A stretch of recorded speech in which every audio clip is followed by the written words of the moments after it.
ابو طالب وڑیے دے ویڑے چ شاہ جی وڑیے پھر اگے پڑھ لواں گے پڑھیے دے ویڑے چ عام مولوی فتوی لان والے کفر دے ابو طالب تے میری پہلی دلیل دا تو جواب لایا میں تیری بیعت نہ کراں تے سید نہیں دلیل لگا دین شاہ جی مولوی کن تو لا کے لویاں سنو یا ایھا الرسل کلوا من الطیبات رسولو پاک کھاؤ رسولو پاک کھاؤ تے جڑا رسولاں دا رسول ہے رسولو پاک کھاؤ یہی قرآن کہندا ہے انما المشرکون ناجس مشرک پلیت ہوندا ہے 8 سال دا نبی ہے تے ابو طالب دی جھولی چ آیا تے 25 سال دا تے ختیجہ نال ویاہ کر کے گھروں گیا ہے 17 سال نبی ابو طالب دے گھروں کھاندا رہیا کی کھادا ہے نہیں میں نہیں مزہ آیا تو بولیا نہیں بولو اے رب بندہ مشرک دے گھر دا پلیت ہوندا ہے نبی 17 سال ابو طالب دے گھروں کھادا ہے بولو کی نہیں یا نہیں میں تیری بولی سمجھانا میں دلی گیا انڈیا چ عاشق اللہ دا دربار ہے او دے نال غار ہے جتھے میرا بابا فرید چلا کٹدا رہیا بسم اللہ الرحمن الرحیم آپ نے ابھی نجم شاہ کی ایک ویڈیو دیکھی ہے اس میں اس نے بہت بلند بات دعوے کیے ہیں اور جاہلانہ اعتراض اور جاہلانہ دعوے اور معاذ اللہ نبی پاک صلی اللہ علیہ وسلم کے وہ متعلق وہ لفظ استعمال کیا ہے کہ اگر ہم نجم شاہ کے متعلق استعمال کریں ہم اس کے باپ کے متعلق چلو استعمال نہیں کرتے یہی کہہ لیں کہ نجم شاہ فلاں دے کر 18 سال 17 سال کھاندہ رہا اس کو کتنا غصہ آئے گا اس نے یہ بات نبی پاک صلی اللہ علیہ وسلم کے لیے کی ہے اور افسوس کی بات یہ ہے کہ لوگ پیسے بھی پھینک رہے ہیں اور واہ بھی کر رہے ہیں اور کوئی پتہ نہیں کہ یہ جو بات کر رہا ہے یہ کتنی بڑی جہالت پھیلا کے جا رہا ہے دیکھیں اصل بات ایمان ابی طالب جو ایمان لانے یا نہ لانے کی نہیں ہے اصل بات یہ ہے جس رنگ میں یہ اس مجمع کو پیش کرتے ہیں یہ مسئلہ اور عوام میں جس طرح اس مسئلے کو انہوں نے اجاگر کیا ہے اپنی خطابت اپنی جہالت کو چھپانے کے لیے وہ ایک قابل افسوس بات ہے اور افسوس کی بات یہ ہے کہ لوگ اس کو سن رہے ہیں بیان دھڑ دھڑ اس کے ہو رہے ہیں اور اللہ معاف کرے جہالت پھیل رہی اب میں سنجیدہ انداز میں اس کے کچھ اعتراضات کا جواب دوں گا اس نے بڑے بلند بات دعوے کیے مولویوں یہ کر لو وہ کر لو اب آپ کے سامنے میں اس کی دعوے کی دلیل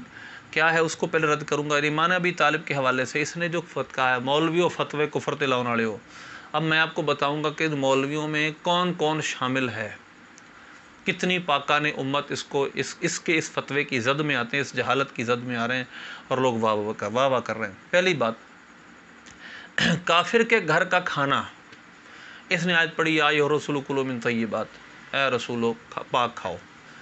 اس نے دعویٰ کیا کہ پہلی بات تو یہ ہے کہ کافر کے گھر کا نجس ہوتا ہے یہ کوئی دلیل نہیں ہے نہ قرآن پاک ثابت ہے کہیں سے ثابت نہیں ہاں اس کا ذبیحہ حرام ہوتا ہے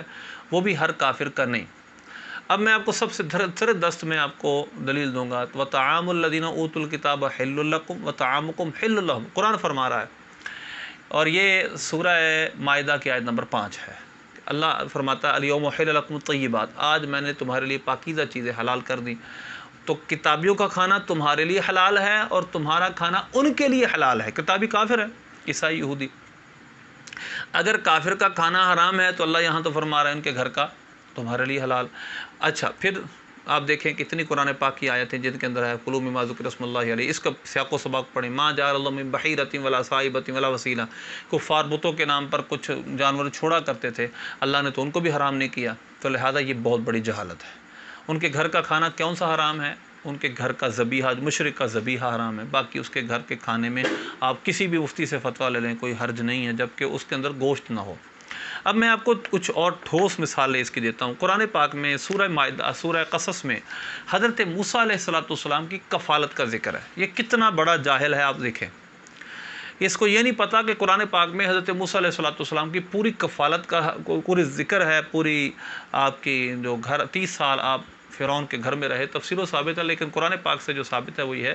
الم نربک فینا ولیدا ولبثت فیہم من عمرک سنین فالتقطہ آل فرعون ليكون لهم عدوا وحزنا یہ قرآن پاک کے 2 مختلف مقامات سے آیات ہیں ایک 19واں پارہ، ایک سورہ قصص ہے 20واں پارہ۔ اب ان آیات کے اندر حضرت موسیٰ علیہ السلام کی کفالت اللہ نے جس گھر میں کروائی ہے وہ فرعون کا گھر ہے۔ فرعون اللہ کا دشمن ہے، فرعون خدائی کا دعویٰ کرنے والا تھا، فرعون نے موسیٰ علیہ السلام کی قوم کو سخت اذیتیں دی ہیں۔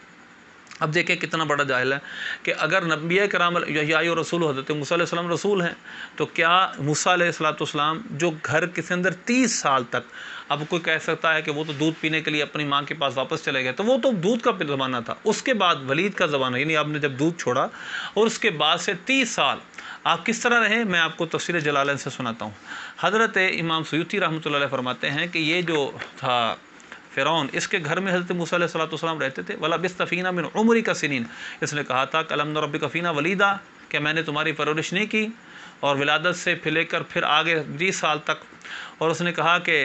فَلَبِثْتَ فِينَا مِنْ عُمْرِكَ سِنِينَ، تو اب اپنی عمر کے کتنے سال ہم میں رہے ہو؟ 30 سال لکھا تفسیر میں۔ یلبسو من ملابس فرعون، حضرت امام سیوطی لکھتے ہیں کہ انہوں نے موسیٰ علیہ السلام نے فرعون کے ملابس، یعنی کہ ان کا لباس پہنتے تھے، وَيَرْكَبُ مراکبہ، اور اس کی سواریوں پہ سواری کیا کرتے تھے، وَكَانَ يُسَمِّي ابْنَهُ، اور آپ کو اس کا بیٹا کہا جاتا تھا۔ یہ قرآن پاک ہے۔ پھر آ جائیں 16ویں پارے پہ، یہ موسیٰ علیہ السلام کا ذکر ہے جو قرآن میں ہے، اور تفاسیر میں معتمد تفاسیر میں ہے کہ حضرت موسیٰ علیہ السلام کی کفالت جس گھر میں ہوئی، پرورش جس گھر میں ہوئی، وہ فرعون کا گھر تھا۔ اور اشعار لکھے گئے ہیں، موسیٰ سامری کی تربیت جبریل علیہ السلام کرتے ہیں، اور موسیٰ جو نبی ہیں ان کی تربیت اللہ نے اپنے دشمن کے گھر میں کرائی۔ اس کے لباس آپ پہنتے تو اس کی سواریوں پہ سواری ہوتی، یلبسو من ملابس فرعون یرکب من مرکبہ۔ اسی طرح آپ آ جائیں حضرت موسیٰ علیہ السلام، حضرت ہارون علیہ السلام کا ایک مشہور واقعہ ہے جس کا ذکر 15ویں پارے کے آخری رکوع سے شروع ہوتا ہے اور 16ویں پارے کے ایک رکوع تک جاتا ہے۔ اب اس کے اندر حضرت موسیٰ علیہ السلام حضرت ہارون علیہ السلام ایک بستی میں جاتے ہیں، اور وہاں پر جا کر کیا کرتے ہیں، وہاں پر کھانا طلب کرتے ہیں۔ اب قرآن پاک میں ہے حتی اذا اتیا اہل قریۃ استطعما اہلھا، یہاں تک ایک بستی کے پاس آئے اور آپ نے ان سے کھانا طلب کیا دونوں نے، فابوا ان یضیفوہما، انہوں نے انکار کر دیا کہ ان دونوں کی ضیافت کریں گے، حالانکہ وہ سب کیا تھے، وہ مسلمان تو نہیں تھے، یعنی حدیث میں ذکر نہیں کہ مسلمان کا کھانا تھا یا کافر کا کھانا، لہذا قرآن پاک کا اسلوب یہ بتاتا ہے کیونکہ نبیوں کو انہوں نے انکار کر دیا کھانا دینے سے، تو وہ مسلمان نہیں تھے،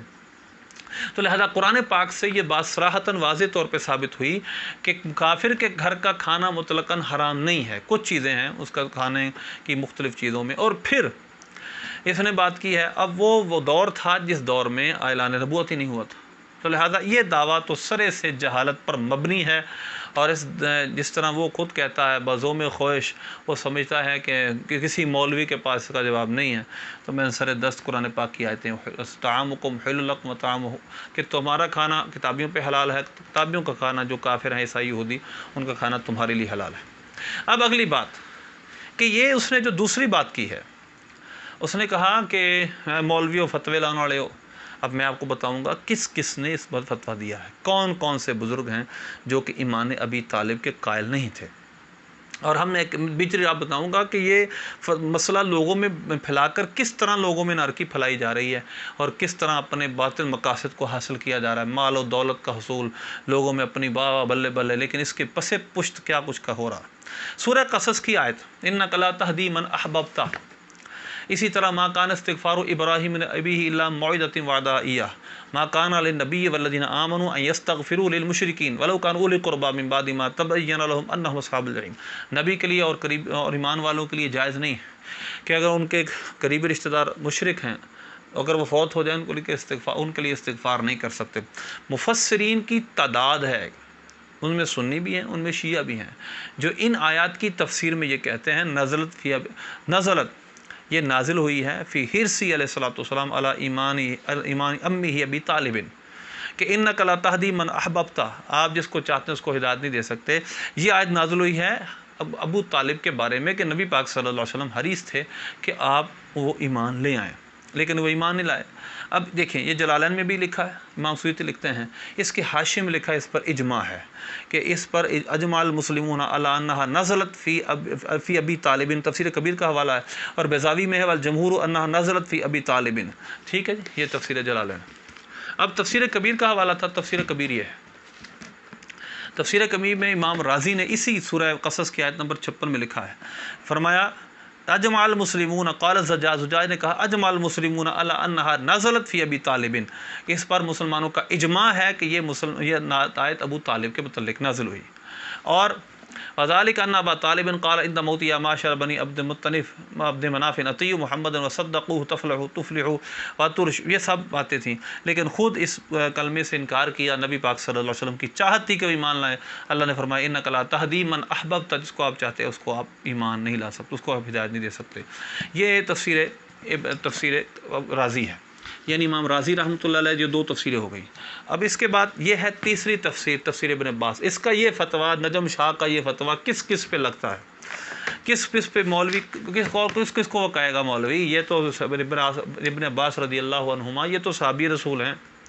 یہ کیا فرماتے ہیں انک لا تہدی لا تعرف من احببت ایمانہ، یعنی ابا طالب. یہ ایمان ابی طالب کے متعلق صراحتاً وہ لکھتے ہیں کہ یہ آیت ایمان ابی طالب کے بارے میں نازل ہوئی کہ وہ ایمان نہیں لائے. سرکار صلی اللہ علیہ وسلم چاہتے تھے لیکن وہ چاہت کے باوجود ایمان نہیں لائے. اب آئے وہاں کان استغفار ابراہیم لابی،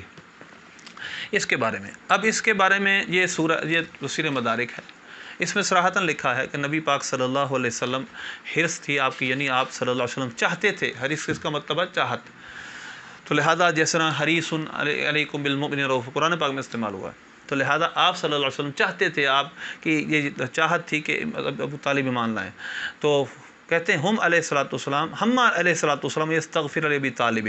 ابو طالب کے لیے اب استغفار کرنے کا آپ نے ارادہ کیا. تو اللہ نے فرمایا نہ نبی کے لیے جائز ہے نہ ایمان والوں کی جائز ہے کہ اگر ان کے قریبی رشتہ دار فوت ہو جائیں اور مسلمان نہ ہوں ان کے لیے استغفار کریں.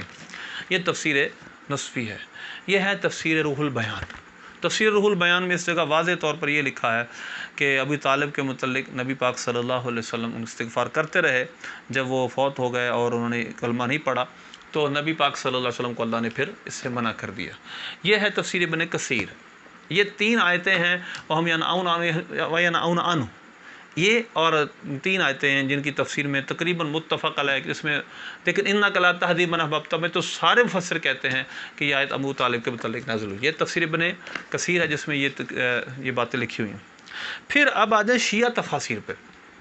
اب شیعہ تفاسیر میں یہ تفسیر قمی ہے، اسی طرح تفسیر میزان میں بھی یہ باتیں لکھی ہیں. اب اس کے 2 مقامات ہیں. ایک وَيَنْهَوْنَ عَنْهُ وَيَنْأَوْنَ عَنْهُ، اس جگہ لکھا ہے کہ وہ یعنی کہ وہ خود لوگوں کو تو آپ سے روکتے ہیں لیکن خود ایمان نہیں لاتے، خود سرکار پر ایمان نہیں لاتے ہیں. کہتا ہے بنو ہاشم کانوا ینصرون رسول اللہ صلی اللہ علیہ وسلم، بنو ہاشم حضور کی مدد کرتے تھے. وَيَمْنَعُونَ قُرَيْشًا عَنْهُ، اور قریش کو حضور سے روکتے تھے. لیکن وَيَنْأَوْنَ عَنْهُ أَيْ يُبَاعِدُونَ عَنْهُ وَيَصَاعِدُونَ وَلَا يُؤْمِنُونَ، یعنی نبی پاک صلی اللہ علیہ وسلم سے پھر دور بھاگتے تھے اور خود ایمان نہیں لاتے تھے. اگرچہ اس نے نام نہیں لیا اور سب سمجھتے ہیں بنو ہاشم کے سب سے بڑے کون تھے جو نبی پاک صلی اللہ علیہ وسلم کی مدد کیا کرتے تھے اور آخری وقت انہوں نے کلمہ نہیں پڑھا. اس کے بعد اسی مقام اِنَّكَ لَا تَهْدِي مَنْ أَحْبَبْتَ، سورہ قصص کی آیت نمبر 56 کے تحت اس نے لکھا ہے کہ جب اِنَّكَ لَا نَزَلَتْ فِي أَبِي طَالِبٍ، یہ ابو طالب کے متعلق نازل ہوئی کہ نبی پاک صلی اللہ علیہ وسلم ان کے پاس گئے اور فرمایا عَمِّ قُل لَا إِلَٰهَ إِلَّا اللَّهُ بِالْجَهْرِ أَنْفَعُكَ بِهَا يَوْمَ الْقِيَامَةِ، اے ابو طالب، اے میرے چچا، لا الہ الا بلند آواز سے کہہ دو کہ میں تمہیں قیامت کے دن اس کی وجہ سے فائدہ دوں گا. اور پھر اس کے بعد یا ابن اخی انا عالم بنفسی فلما مات، پھر اس کے بعد حضرت عباس رضی اللہ عنہ کی یہ روایت لکھی ہے کہ حضرت عباس آئے اور کہ یا رسول اللہ، انہوں نے بلند آواز سے یہ بات کہہ دی. حضور پاک صلی اللہ علیہ وسلم نے فرمایا فلم اسمعها منہ، میں نے نہیں سنا. اس کے بعد تفسیر قمی جو الفلفظ لکھے اور جو ان تنفعہ یوم القیامہ، مجھے امید ہے کہ میں قیامت کے دن ان کو فائدہ دوں گا. اس سے پتہ چلا کہ نبی پاک صلی اللہ علیہ وسلم نے ان کے بارے میں ان کے اس شہادت کو، حضرت عباس کی اس بات کو قبول نہیں کیا. حضرت عباس وقت مسلمان بھی نہیں ہوتے، اگرچہ ہماری بہقی شریف میں روایت لکھی لیکن اس میں بھی اس کو منقطع لکھا ہے، اس کی سند ضعیف ہے. اب دیکھیں یہ تفسیر قمی ہے. لیکن بہار الانوار جو کہ اس کی 35ویں جلد ہے اور اس کے اندر صراحتاً ملا باقر مجلسی جو شیعہ ہے اس نے لکھا، یہ لفظ موجود نہیں ہے جو انفعہ یوم القیامہ. نبی پاک صلی اللہ علیہ وسلم نے اتنا فرما دیا میں نے سنا نہیں ہے. تو نبی پاک صلی اللہ علیہ وسلم نے حضرت عباس کی اس بات کا اعتبار نہیں کیا اور آپ صلی اللہ علیہ وسلم نے ان کا ایمان نہیں مانا. اسی وجہ سے تو جب وہ فوت ہو گئے تو نبی پاک صلی اللہ علیہ وسلم نے حضرت علی المرتضیٰ سے یہ نہیں فرمایا اس کا جنازہ پڑھ لو. اب ذخیرہ حدیث میں جو بخاری شریف میں حدیث ہے وہ بھی یہی دو وما کان استغفار ابراہیم لابیہ الا موعظۃ وعدہ، اس جگہ بھی ہے، انک لا تہدی من احببت اس جگہ بھی ہے، اور تیسرا ایک مقام ہے جو کہ اس کے اندر ہے کتاب المناسک میں، اس میں یہ ہے کہ حضرت جعفر اور حضرت علی المرتضیٰ رضی اللہ تعالیٰ عنہ وارث نہیں بنے، وارث نہیں بنے ابو طالب کے۔ اب اس کی وجہ کیا تھی، وارث کیوں نہیں بنے؟ اس کی وجہ جو بخاری شریف میں لکھی ہے وہ واضح طور پہ یہ ہے کہ کیونکہ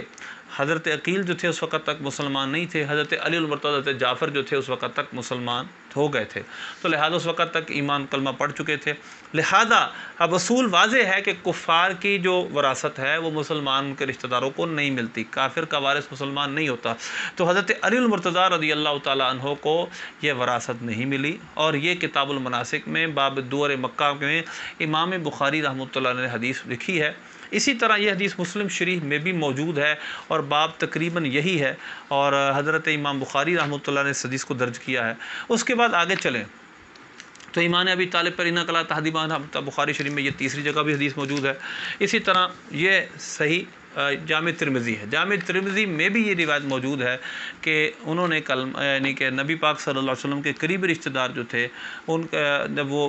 حکم یہ آیا کہ قریبی رشتہ دار کوئی بھی فوت ہو جائے تو اس پر آپ نے استغفار نہیں کرنا، تو سورہ قصص کی انہوں نے وہاں تو ابو طالب نہیں لکھا، لیکن سورہ قصص کی آیت کی تفسیر میں یہ جامع ترمذی ہے، اور اس کا حدیث کا نمبر ہے 3188۔ اس جگہ لکھا ہے نبی پاک صلی اللہ علیہ وسلم حضرت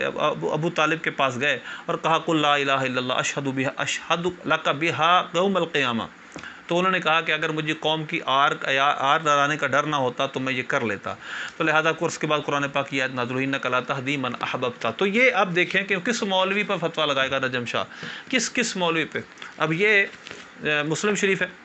اور مسلم شریف میں بھی یہ حدیث موجود ہیں، نبی پاک صلی اللہ علیہ وسلم گئے تشریف لے گئے اور ابو طالب کو آپ نے کلمہ پڑھنے کے لیے کہا، اور یہ جتنی دلائل دے رہے ہیں، دیکھیں جتنے دلائل یہ دے رہے ہیں وہ سارے کے سارے پہلے کے ہیں، نبی پاک صلی اللہ علیہ وسلم کی جو ہم دلیل دے رہے ہیں وہ آخر کی ہے۔ اب دیکھیں اس جگہ صفحہ نمبر 336 ہے، پہلی جلد مکتبہ قدیمی، کہ حضرت امام جعفر اور حضرت جعفر بن علی اور علی بن حسین، علی بن حضرت علی المرتضیٰ رضی اللہ تعالیٰ علی بن ابی طالب، یہ دونوں ان کو وراثت میں سے حصہ نہیں ملا۔ اس کے راوی کون ہے، یہ بڑی قابل غورت بات، علی بن حسین امام زین العابدین اخبرہ ان عمر بن عثمان بن عفان، تو یہ حدیث پوری ہے کہ حضرت عقیل کو وارث بنایا گیا ابو طالب کا، اور حضرت علی کو حضرت جعفر کو وارث نہیں بنایا گیا۔ امام زین العابدین نے بھی یہی روایت نقل کی ہے، تو لہذا اس سے پتہ چلا کہ ان کے نزدیک بھی ابو طالب جو تھے انہوں نے کلمہ نہیں پڑھا۔ اب دیکھیے یہ مستدرک ہے، مستدرک میں بھی روایت موجود ہے۔ اگلی بات جو ہے وہ ایک بڑی قابل غور ہے کہ جب حضرت علی المرتضیٰ جب فوت ہو گئے ابو طالب، تو حضرت علی المرتضیٰ رضی اللہ تعالیٰ عنہ ان کے پاس آئے، نبی پاک صلی اللہ علیہ وسلم کے پاس آئے اور اس کی یا رسول اللہ ان امک الشیخ الضال قد ماتا،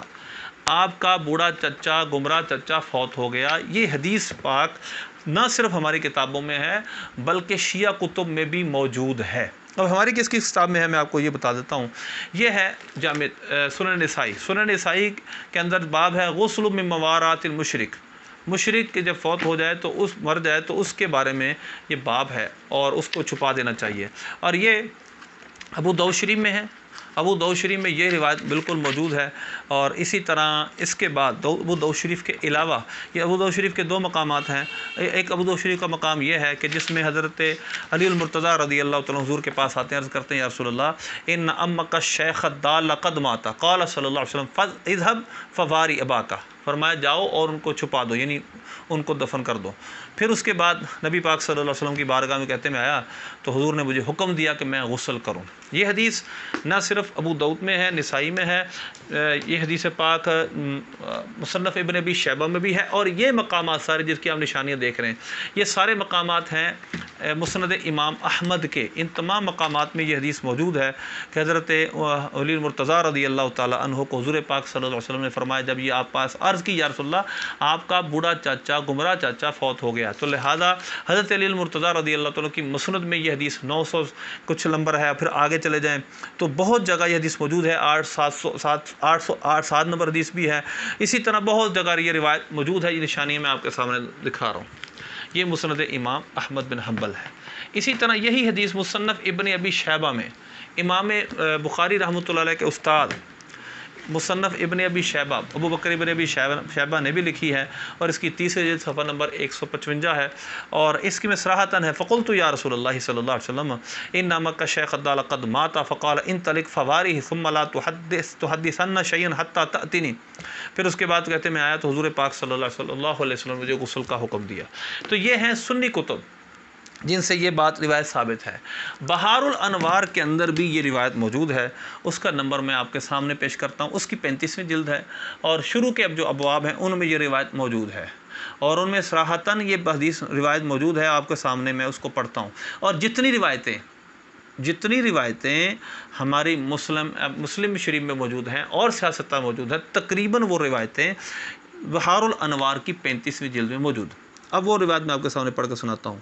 یہاں پر ابن حدید کا اس نے ذکر کیا ہے اور کہا ہے قال ابن حدید فی شرح نہج البلاغہ، نہج البلاغہ کی 2 شرح ہیں، ایک ابن حدید کی شرح ہے اور ایک ابن میثم کی شرح ہے۔ ان دونوں شروحات میں سے جو ابن حدید کی شرح اس میں لکھا اختلف الناس فی ایمان ابی طالب، اب یہ شیعہ کی کتاب ہے ملا باقر مجلسی کی، وہ لکھتا ہے کہ لوگوں کا اس بارے میں اختلاف ہے، امامیہ اور اکثر زیدیہ کہتے ہیں امام آتا الا مسلم، وہ مسلمان فوت ہوئے، لیکن بعض ہمارے مشائخ قال بعض مشیوخنا، اس میں بعض مشائخ میں ابو القاسم بلخی وغیرہ وغیرہ یہ شیعہ کے علماء ہیں جس بات کے قائل ہیں کہ ایمان ابی طالب ثابت نہیں ہے، شیعہ کے اندر بھی پائے جاتے ہیں۔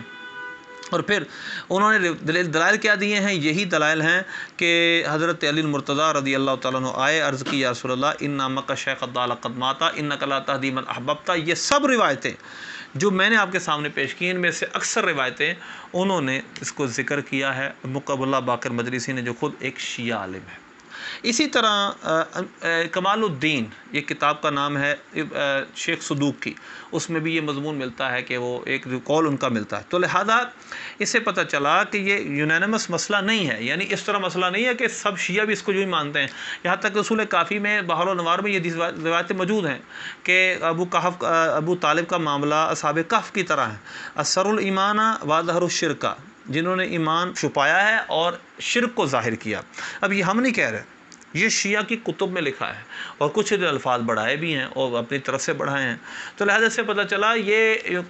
مکہ شیخ قد مات یہ اکیلا اہل سنت کی کتابوں میں نہیں ہے، یہ اہل تشیع کی کتابوں میں بھی موجود ہے۔ اب آخری پوائنٹ جس بارے میں ہے وہ اقوال سلف صالحین۔ اقوال سلف صالحین میں آپ کے سامنے پیش کرتا ہوں۔ سب سے پہلے کیونکہ یہ ہمارے خلاف بہت بولتے ہیں تو ہم آپ کے یہ صوفیہ اور حوالے دیتے ہیں، یہ مولوی ہیں، ان کو کیا پتہ دین کی روح کیا ہے۔ میں آپ کے سامنے سب سے پہلا حوالہ جو دوں گا وہ غوث پاک رضی اللہ تعالی عنہ کا دوں گا۔ حضور غوث پاک رحمۃ اللہ علیہ کی کتاب ہے غنیۃ الطالبین، اور اس کا دوسرا حصہ ہے، اس میں صراحتاً حضور غوث پاک رحمۃ اللہ علیہ نے صفحہ نمبر 49 پہ لکھا ہے سالن انک لا تہدی من احببت، یہی آیت ولکن اللہ یہدی من یشاء، فرمایا سالن نبی صلی اللہ علیہ وسلم ہدایت امی ابی طالب، نبی پاک صلی اللہ علیہ وسلم نے اللہ سے دعا کی کہ میرے چچا ابو طالب کو یا اللہ ہدایت دے دے، فابا ان یہدیہ، اللہ نے انکار کر دیا، وہدا وحشیا، حضرت وحشی کو جو حضرت امیر حمزہ کے قاتل تھے ان کو ہدایت دی۔ تو گویا یہ ایمان ابی طالب کے متعلق غوث پاک کا جو حسنی حسینی سید ہیں اور وہ نجیف الطرفین ہیں، صحابہ اور کبار تابعین کے علاوہ سب اولیاء کے سردار ہیں، سید ہیں، ان کا فرمان قدمی ہذہ علی رقبۃ کل ولی اللہ، میرا یہ قدم ہر ولی کی گردن پر ہے۔ اور ان کی یہ کتاب پر کوئی اعتراض کر سکتا ہے تو میں دوسری کتاب کا بھی حوالہ دیتا ہوں، تفسیر جیلانی کے اندر بھی اسی آیت کے طرح یہی لکھا ہے کہ ایمان ابی طالب کے متعلق کہ حضور پاک صلی اللہ علیہ وسلم تشریف لے آئے اور انہوں نے حضور پاک صلی اللہ علیہ وسلم کی اس بات کو تسلیم نہ کیا۔ اب دوسرے صوفی بزرگ فوائد الفوائد، یہ فوائد الفوائد ہے جو کہ اس کے رائٹر کون ہیں؟ خواجہ نظام الدین اولیاء رحمۃ اللہ علیہ، بہت بڑے ولی چشتیوں کے، یہ چشتی مزار پہ گیا بھی تھا، اس نے یہاں اس ویڈیو کے آخر ذکر بھی کیا ہے۔ اس کا صفحہ نمبر 293 ہے، فوائد الفوائد مترجم، اس میں یہ لکھا ہے، یہاں سے حضرت ابو طالب کی حکایت نکلی، ارشاد فرمایا جب وہ بیمار ہوئے تو مصطفیٰ علیہ الصلوۃ والسلام ان کے قریب تشریف لے گئے، فرمایا آپ ایک دفعہ حق تعالیٰ کی وحدانیت کا اقرار کر لیں، چاہے زبان سے چاہے دل سے، صدقے دل سے، تاکہ میں خدا کے سامنے دلیل کے طور پر عرض کروں کہ الہی وہ ایمان لے آئے تھے۔ ہر چند رسول صلی اللہ علیہ وسلم نے یہ بات کہی لیکن کچھ اثر نہ ہوا، اور اسی طرح کفر کی حالت میں انتقال کیا۔ اب آگے دیکھیں، چنانچہ امیر المومنین ان کے انتقال کی خبر رسول صلی اللہ علیہ وسلم کو ان الفاظ میں آپ نے سنائی،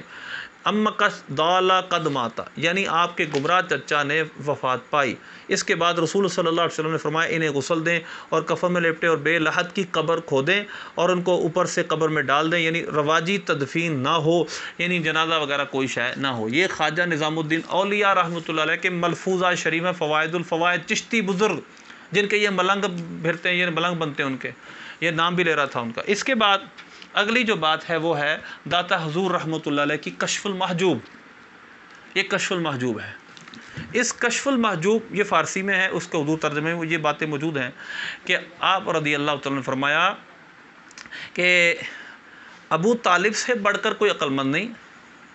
از ابو طالب عاقل ترا نہ باشد و دلیل از محمد مصطفیٰ صلی اللہ علیہ وسلم بزرگ تر، نہ نبی پاک صلی اللہ علیہ وسلم سے بڑھ کر کوئی دلیل دینے والا ہے، اور نہ ابو طالب بہت بڑے عقل مند تھے، لیکن کہتے ہیں کہ جو ایمان ہے یہ عقل مندی سے نہیں، اللہ کی توفیق سے۔ اب کہتے ہیں حکم، اس کے بعد کہتے ہیں وَالدلیل از محمد مصطفیٰ صلی اللہ علیہ وسلم بزرگتا، نہ چوں جریان حکم ابو طالب بر شقاوت بود دلالت محمد مصطفیٰ صلی اللہ علیہ وسلم، نبی پاک صلی اللہ علیہ وسلم نے باوجود اس فراسود نہ داشت، نبی پاک صلی اللہ علیہ وسلم کی ہدایت بھی ان کے لیے سود مند نہ ہوئی۔ اللہ نے فرما دیا لا تہدی من احببت، کیونکہ ان کے بس میں تقدیر میں ایمان نہیں تھا۔ یہ کشف المحجوب کا صفحہ نمبر 293 ہے اور یہ فارسی میں نوریہ رضویہ سے چھپا ہے۔ اگلا حوالہ میں آپ کے سامنے دوں گا، یہ ہے مدارج النبوہ،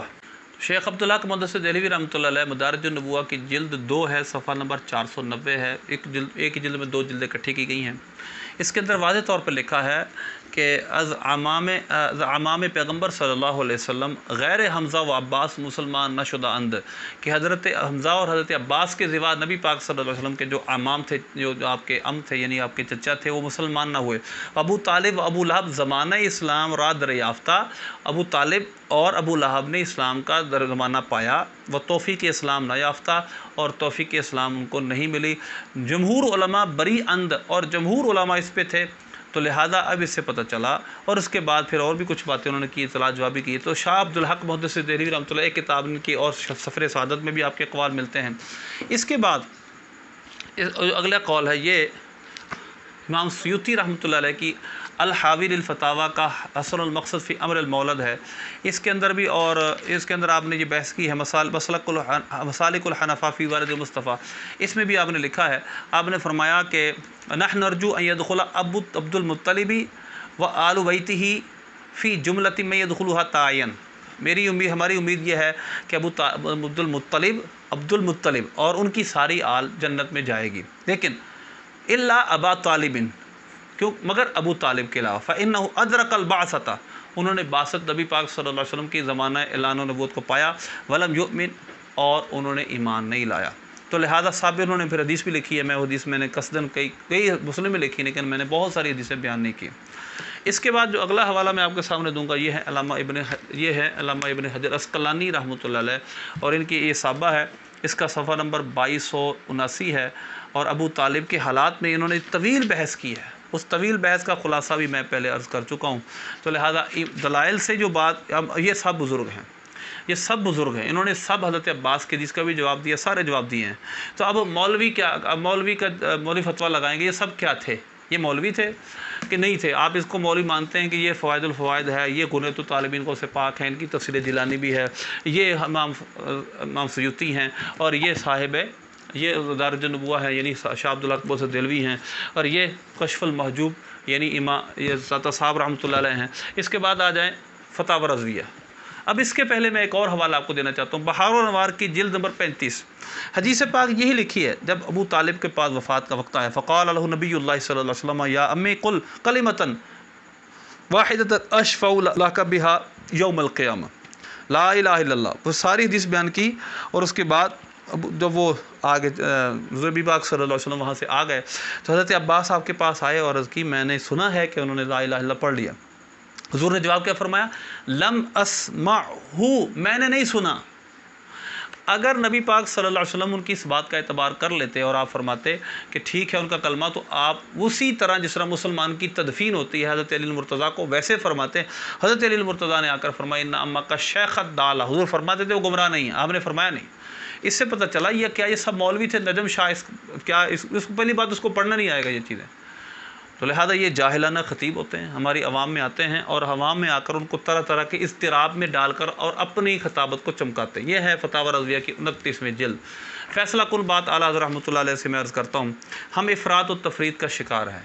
بعض خطبہ بہت آگے چلے جاتے ہیں ایمان ابی طالب ثابت کرنے کے لیے، کافر تک جو نہ مانے پتہ نہیں کیا کچھ کہتے ہیں، اور بعض کچھ سخت زبان بھی استعمال کر جاتے ہیں۔ اعلیٰ حضرت رحمۃ اللہ علیہ نے فرمایا ہے ہمیں اس کے مابین رستہ اختیار کرنا ہے، نہیں نہ تو ہم بالکل سختی زبان استعمال کر سکتے ہیں اور نہ بالکل ہم اس کو ایمان کو مان لیں، بلکہ جو ہمارے پاس دلائل ہیں وہ آپ کے سامنے ہیں۔ اب کہتے ہیں کہ ابو لہب اور ابلیس کی طرح لعنہم اللہ کی مثل کہنا معاذ اللہ ابو طالب کو، یہ محض افراد اور خون انصاف کا خون کرنا ہے۔ ابو طالب کی عمر خدمت و کفالت و نصرت و حمایت حضرت رسالت علیہ وآلہ الصلاۃ والتحیہ میں کٹی، اور یہ ملاعنہ یعنی ابلیس اور ابو لہب یہ تو معاذ اللہ مخالفت میں رہے۔ تو آپ رحمۃ اللہ علیہ نے اعلیٰ نے یہ لکھا ہے کہ سخت الفاظ نہیں بولنا ہے ہم نے ابو طالب کے باغ میں، اگرچہ قول و ثواب حق و ثواب وہی کفر و عذاب، اس کا خلاف شذ و مردود و باطل و مطرود،